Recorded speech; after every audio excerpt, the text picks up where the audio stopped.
Hello everyone and welcome to today's edition of Daf Yomi from sunny Manchester. Today Daf is Bava Kamma 83 Omadei. Let's dive straight in. We want to ask a question with regard to his Baita. And is it really prohibited to study Greek wisdom? Isn't it taught in the Baita Rabbi Yehuda said in Eretz Yisrael? Why would one speak the Syriac Suri language? So what does that mean? It's an alter form of Greek, Surus meaning Syrian. Refers to Middle Aramaic, which was primarily used in the Middle East. In the Middle East, one should speak either with the sacred tongue, Hebrew, or of the Greek language. Lashon Yavonis, Greek language. The Greeks were known for their superior culture and literature, which spawned genres such as comedy, tragedy, and legend told in dramatic verse. Moreover, they also established rhetorical conversations and conventions and methods of debate. These, as well as Greek philosophy, form the base of Greek wisdom, which the Gemara prescribes unless needed for political reasons to curry favor with the rulers. The content of Greek language itself is simply a platform used for all of these cultural advances. The language itself is not problematic and even has positive aspects, as is stated. God enlarged Japheth in Genesis 9:27. This verse is traditionally interpreted as a reference to Greece, an indication that the Greek language was popular because of its innate beauty. See Rabbi Vadi Bartano and Shekalim 3:2. And Rabbi Yossi said similarly, in Babylonia, why would one speak the Aramaic language? One should speak either the sacred tongue or the Persian language. Lashon Parsi. Most of the Jews in the Persian kingdom lived in the geographic area of Babylonia.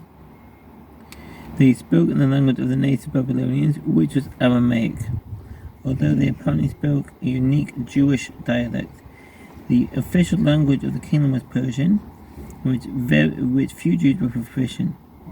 Yossi is saying it's preferable to speak either the authentic Jewish language, Hebrew, or the official government language, Persian, as opposed to a local dialect. In any way, Rabbi Yehuda's statement indicates that there is nothing wrong with learning and speaking Greek. The sage's same response to Greek language is discreet, and Greek wisdom is discreet. In other words, there are two separate issues. Only Greek wisdom is prohibited, not the Greek language. The Gemara further poses this line of inquiry. And is Greek wisdom itself actually prohibited? But does Rabbi Yehuda say that Shmuel says in the name of Rabbi Shimon ben Gamliel, it is written, my eye affected my soul because of all the daughters of my city. 351. Rabbi Shimon ben Gamliel applied this verse to a personal tragedy. There were 1,000 children in the household of my father Rabbi Gamliel. 500 of them studied the Torah, and 500 of them studied Greek wisdom. All of them were killed by the Romans, and the only ones that remained of them are I, who is here, and the son of my father's brother, who is in Asia Minor, Asia. So what's that? From the Greek, Asia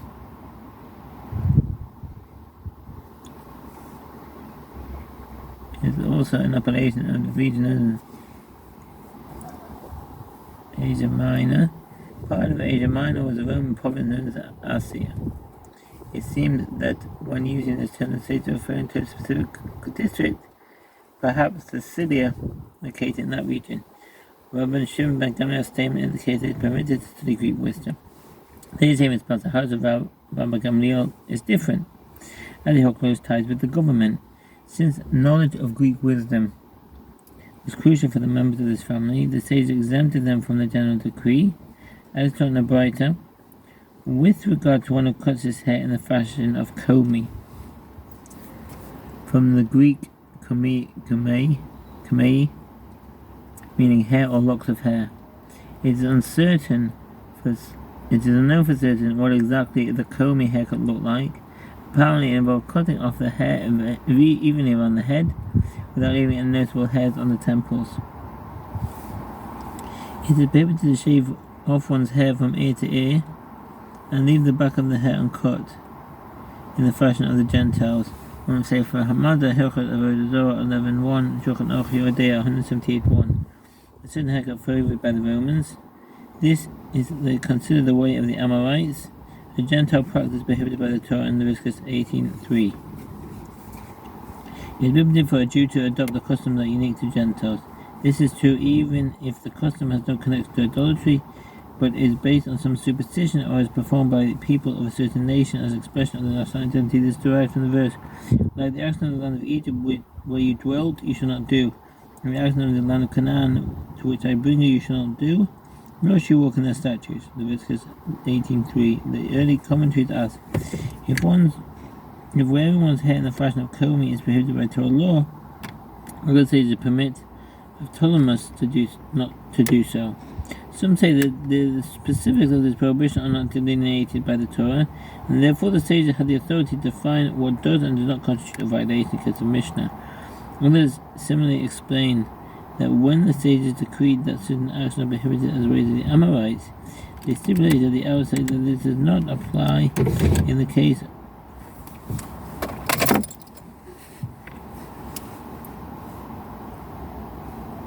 of one who maintains the close ties to the government. Alternatively, the Torah's prohibition applies only when one adopts a Gentile custom out of a desire to resemble them.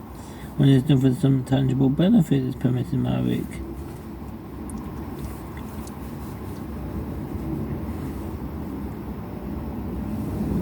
Despite the sages permitted of Ptolemus bar Reuven to cut his hair in a fashion of combing because he has close ties with the government. Of Ptolemus bar Reuven, it is not known in what period this man lived. Some identify him with Ptolemus, who is one of Rabbi Yossi's teachers. It is possible that Ptolemus maintained his ties with Rabbi Reuven Istrobili. It is related that Rabbi Reuven Istrobili, as the fourth generation of Tatna, would dress and cut his hair in the Gentile fashion in order to benefit government officials and prevail upon them to annul anti-Jewish edicts.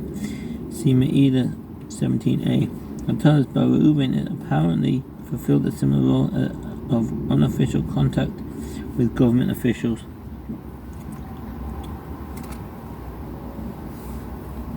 If a Jew maintains close ties with the government and must meet with Gentile kings, it involves him to appear different from them. He is allowed to dress and wear his hair in accordance with their fashion. Rambam Sefer Mother, Hilchet Avodah Zarah 11:3, Yodei 178:2.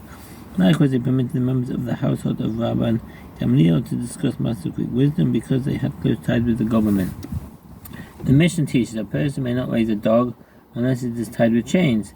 The sages taught in a bite, a person may not raise a dog unless it is tied with a chain, but he may raise a dog in a city that's close to the border of the country, and in that case he should tie it during the day, but may release it at night.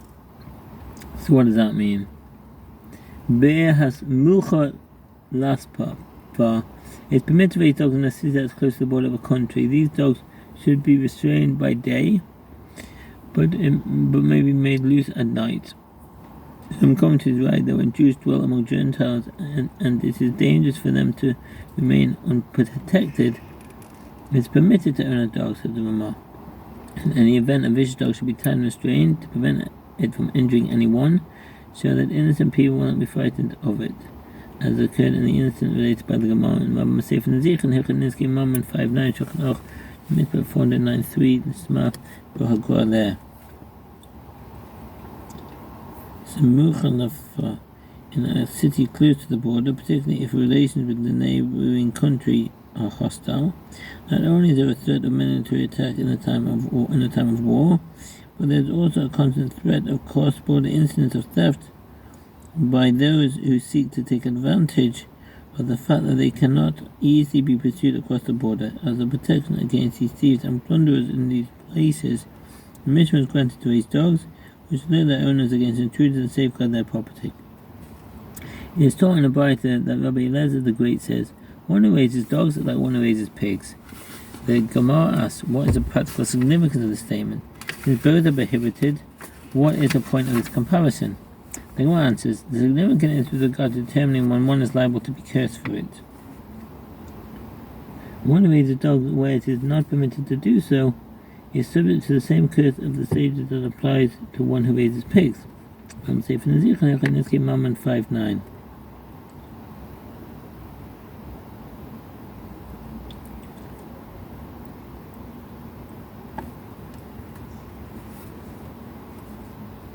The letter says that the same curse meted out to one who raises pigs also applies to one who raises dogs. Rav Yosef Bar Menyumi says that Rav Nachman says Babylonia is considered like a city close to the border, and therefore is permitted to raise dogs there. The Gemara qualifies the statement, and in this context, Babylonia is interpreted as referring only to Nahadea. Nahadea, a city on the Euphrates, near the Malka River, one of the old Jewish communities in Babylonia. According to tradition, Jews lived in Nahadea as early as the First Temple period in the 6th century BC from the exile of King Joachim of Judea. Nahadea was one of the most important Jewish communities in Babylonia. It was a center of Torah learning from an early period, and its yeshiva was the oldest in Babylonia. Many of the greatest Tanaim visited Nahadea, including Rabbi Akiva, who intercalated the calendar there. In Rav's time, the first half of the 3rd century CE, the yeshiva of Nahadea was headed by Rav Sheila, followed by Shmuel. Since it is laid in the border between the Roman and Persian empires, it frequently suffered in the wars between the two, and Papa ban Nazir Odunathos, king of Tadmor, destroyed it completely in 258 CE. Later, however, Jews resettled there, and many Torah scholars remained in Nahadea even after its yeshiva relocated to Mahoza and Pumbedita. A city that was close to the border with regard to raising dogs.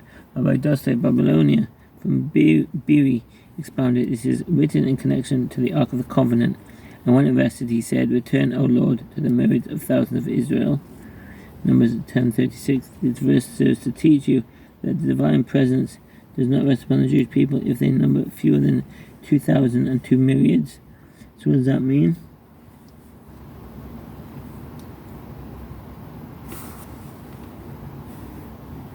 Well, that's where there's no note here. Where 1 myriad is equal to 10,000, and 2, and the plural form of myriads and thousands indicates at least 2 of each.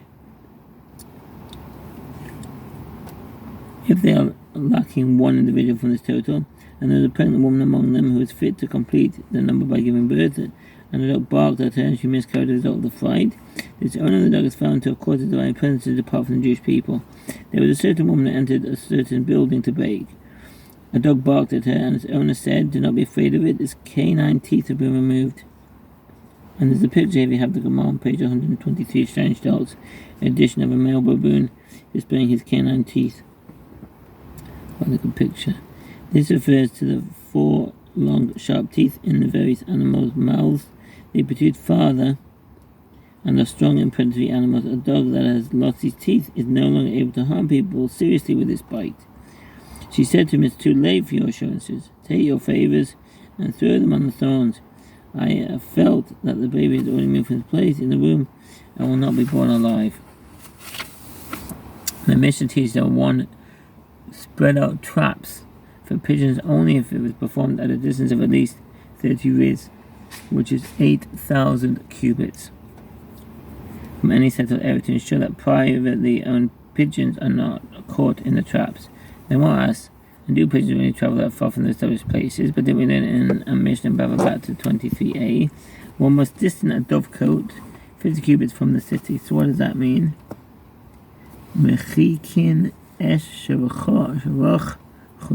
If one wishes to set up a dovecote, he must distance it 50 cubits from a city.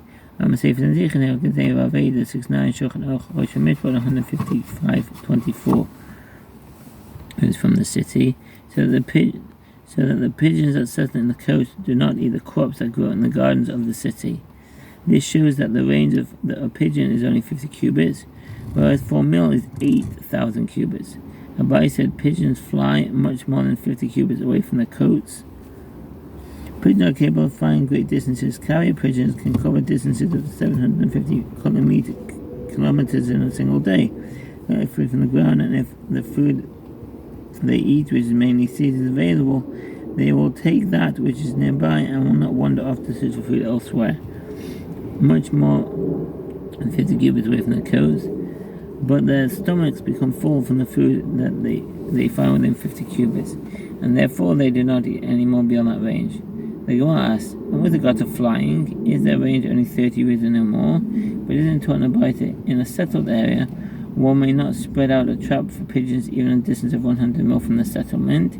This indicates that private owned pigeons might be trapped even 100 mil away from a settled area. Why then does the Mishnah permit trapping beyond 4 mil? Rav Yosef said the Brisa is not talking about an ordinary city, but about a settled area where vineyards are grown.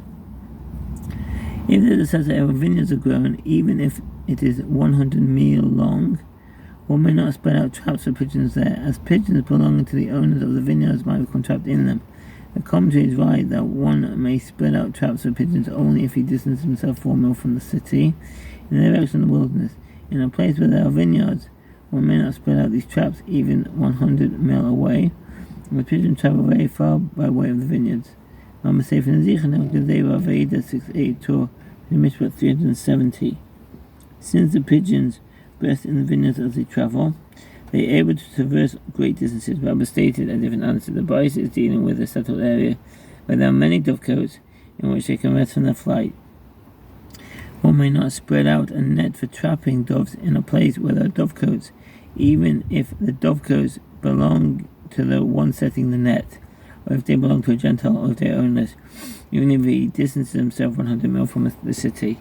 The reason for this is because pigeons owned by others travel and perch in these dovecotes, and they may be trapped by nets. I'm going to say from the Zichan because they were Veda 6.8, in which they can rest from their flight. The Gemara asks, if there are many dovecotes along the way, that the Tana derived the prohibition against setting pigeon traps due to the dovecotes themselves. Since the Mishnah teaches that it is prohibited to trap pigeons within 4 mil of privately owned dovecotes, it should be irrelevant that if there is a city of 100 mil away. The Gemara answers, if you wish, say that the Brisa is dealing with dovecotes that belong to a Gentile. Although it is prohibited to steal from a Gentile, pigeons raised in dovecotes, even by Jews, are strictly speaking not considered property of their putative owners. The sages decreed for the sake of peace and harmony that people should not take pigeons raised by others. Technically, this is not considered theft, and the place of Gentiles themselves do not consider these actions criminal. This decree was not applied to doves owned by them, and the prohibition against trapping pigeons from private dovecotes applies only to birds owned by Jews. If you wish, say that the Brisa is dealing with the abandoned dovecotes that are ownerless. If you wish, say that they are referring to dovecotes that are his, i.e. they belong to the same individual who is setting the pigeon trap. Summary to chapter to Perek 7. With regard to the liabilities of a thief, one must distinguish between the basic monetary obligation of reimbursement on the one hand and the fines imposed by the Torah on the other. A different set of regulation applies to the collection of fines than to ordinary monetary compensation. For instance, a fine may be imposed only by a court composed of judges who have received proper ordination. Furthermore, a fine is waived if the perpetrator of the act engendering the fine admits his liability without having been incriminated by witnesses. The double payment applies to the theft of any item, in section of land, slaves, and bonds, whereas the fourfold or fivefold payment is prescribed only for slaughtering or selling a stolen steed or ox, respectively. Additionally, the double payment applies not only to a thief, but also to a bailey who embezzles the item or money, trusts him, and subsequently takes a false oath in court that it was stolen by someone else. There are certain specific requirements that must be met for a fourfold or fivefold payment to be imposed. For instance, this fine does not apply in the case of an animal of diverse kinds, nor when the slaughter is not carried out according to halakhic requirements, and likewise does not apply when the animal is sold in an incomplete manner. Nor the fine is not imposed when the stolen animal was fully acquired by the thief before the slaughter or sale. The last section of the chapter deals with various sets of ancient ordinances that were instituted in biblical times by Joshua and Ezra. A full list of regulations instituted by the sages that applies to Jerusalem is also discussed. Introduction to Perek 8. And if men contend and one smite the other with a stone or with his fist, and he not die, will he be kept in his bed? But keep in his bed. If he rise again and walk abroad upon his staff, then shall he that smote him quit. Only he shall pay for the loss of his time, and shall cause him to be thoroughly healed. Exodus 21:18-19. An eye for an eye, a tooth for a tooth, a hand for a hand, a foot for a foot, a burn for a burn, a wound for a wound, a stripe for a stripe. Exodus 21:24-25. And one who strikes an animal mortally shall pay its compensation, a life for life. If a man maims his neighbor as he has done, so shall it be to him. So shall it be done to him, a fracture for a fracture, an eye for an eye, a tooth for a tooth. As you given a blemish to a person, so shall it be given unto him. Leviticus 24:18-20. When men strive together with another, and the wife of one draws near to deliver her husband out of the hand of one that smites him, and puts forth her hand, and takes him by the genitals, then you shall cut off her hand, your eye shall have no pity. In Deuteronomy 25:11-12. There were several elements associated with the transgression by Torah of injuring another. In addition to the wrongdoing via God and the transgression of causing another pain and anguish, one who causes an injury also incurs a monetary under obligation.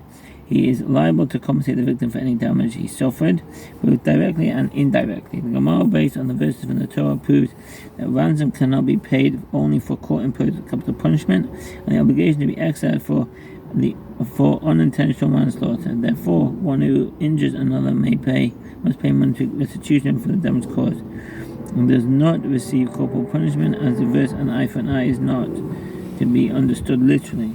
From the examples of injury mentioned in the Torah, it is taught that one who injures another is liable to compensate the injured party for the actual injury, which includes compensation for a damaged limb, physical pain, and psychological suffering, i.e. humiliation.